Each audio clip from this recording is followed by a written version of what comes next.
Gonjang-ganjing berita tentang Rocky Gerung masih terus saja berlanjut. Kemarin pada hari Minggu tanggal 6 Agustus 2023, beberapa media online memberitakan tentang kemungkinan Bareskrim Polri menemukan pasal-pasal yang bisa menyeret Rocky Gerung ke penjara.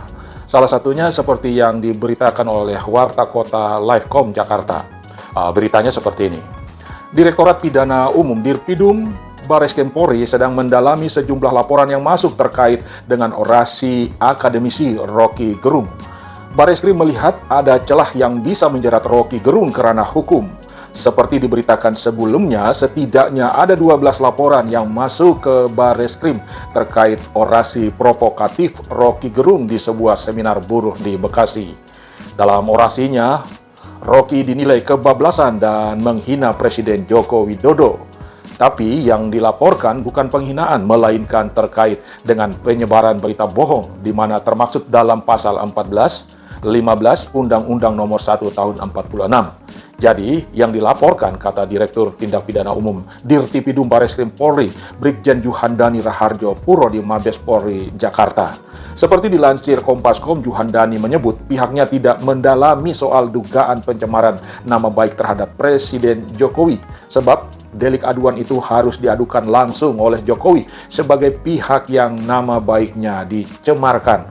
Kalau yang kita ketahui bersama, kalau itu pencemaran nama baik seseorang, maka itu adalah merupakan delik aduan. Tentu saja yang bisa mengadukan yang bisa mengadukan adalah orang yang merasa dirugikan, ucap dia. Dia mengatakan polisi mendalami soal dugaan pemberitaan bohong sebagaimana dimuat pasal 14 dan 15 Undang-Undang Nomor 1 Tahun 46 terkait Kitab Undang-Undang Hukum Pidana. Meski begitu, Juhandani belum menjelaskan rinci soal perbuatan penyebaran berita bohong yang diduga dilakukan oleh Rocky Gerung dalam laporan yang diterimanya. Bunyi pasal 14 ayat 1 Undang-Undang Nomor 1 Tahun 46 yakni barang siapa dengan sengaja menyiarkan berita atau pemberitahuan bohong dengan sengaja menerbitkan keonaran di kalangan rakyat dihukum dengan hukuman penjara setinggi-tingginya 10 tahun.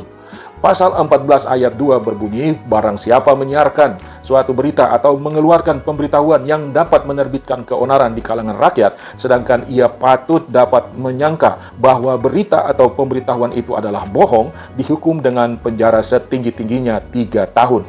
Lalu pasal 15 Undang-Undang Nomor 1 Tahun 1946 berbunyi, barang siapa menyiarkan kabar yang tidak pasti atau kabar yang berkelebihan atau yang tidak lengkap sedangkan ia mengerti setidak-tidaknya patut dapat dan menduga bahwa kabar demikian akan atau mudah dapat menerbitkan keonaran di kalangan rakyat dapat dihukum dengan hukuman penjara setinggi-tingginya 2 tahun. Jadi sementara ini laporan polisi yang ada terkait pasal 14-15 Undang-Undang Nomor 1 Tahun 46, ucap Juhandani. Dalam kasus ini, Juhandani menyebut kepolisian baik jajaran Bareskrim maupun Polda Metro Jaya sudah menerima 13 laporan polisi dan 2 pengaduan terhadap Rocky Gerung. Semua laporan dan pengaduan itu kini sudah ditarik untuk ditangani Bareskrim Polri.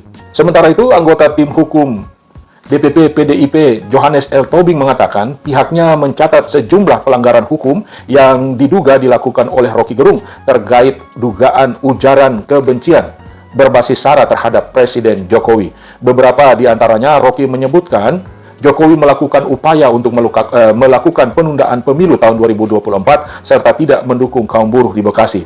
Rocky dianggap menghasut masyarakat untuk melakukan gerakan masyarakat atau people power jika pemilu 2024 terhalang oleh ambisi presiden. Lebih lanjut, Johannes menyebut Jokowi memiliki ambisi untuk mempertahankan peninggalannya atau legasi, khususnya terkait ibu kota Nusantara. Yang ketiga, ambisi Jokowi mempertahankan legasinya dia lakukan dengan pergi ke Cina buat nawarin IKN. Dia mondar-mandir ke koalisi yang satu ke koalisi yang lain untuk mencari kejelasan nasibnya. Dia hanya memikirkan dirinya sendiri, tidak pernah memikirkan nasib para buruh, tutur Johannes di lobi Bareskrim.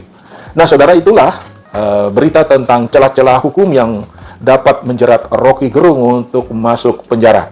Tentunya saja bagi pendukung Rocky Gerung dan pendukung Presiden Jokowi saling berbeda pendapat dan berbeda alasan. Yang tidak sepantasnya Rocky Gerung ditangkap, ditahan, dipenjarakan. Sebaliknya juga alasan-alasan mengapa Rocky Gerung harus ditangkap, dipenjarakan. Saudaraku, Bagi kelompok ataupun pendukung Rocky Gerung berpendapat bahwa apa yang disampaikan oleh Rocky Gerung pada orasinya itu adalah sebuah tafsiran-tafsiran ataupun pendapat politik terhadap kebijakan Presiden Jokowi. Karena itu bersifat tafsiran, bersifat pendapat, maka pemikiran tafsiran itu tidak bisa dipidanakan, tidak bisa ditindak secara hukum. Itu adalah kebebasan manusia demokrasi untuk mengungkapkan ide, pikiran, pendapat, dan gagasan-gagasannya. Pikiran gagasan tidak bisa dikerangkeng dan tidak bisa dipidanakan. Sementara bagi para pendukung Presiden Jokowi beranggapan bahwa apa yang disampaikan oleh Rocky Gerung seperti mengatakan bahwa Presiden Jokowi pergi ke negeri Cina, pergi ke Cina untuk menawarkan IKN dan juga menjual negara ataupun wirawiri ke koalisi untuk mempertahankan legasinya, tidak memperhatikan nasib buruh, hanya memperhatikan nasibnya sendiri. Itu adalah berita bohong, dan juga selain berita bohong itu juga adalah menyebarkan hoaks dan menyebarkan ujaran-ujaran kebencian. Kita lihat bagaimana hukum akan ditegakkan di negara ini berdasarkan aturan ataupun berdasarkan hukum undang-undang yang berlaku di negara tercinta ini. Demikian, terima kasih. Semoga segala macam persoalan ini dapat terselesaikan dengan baik seadil-adilnya. Assalamualaikum warahmatullahi wabarakatuh.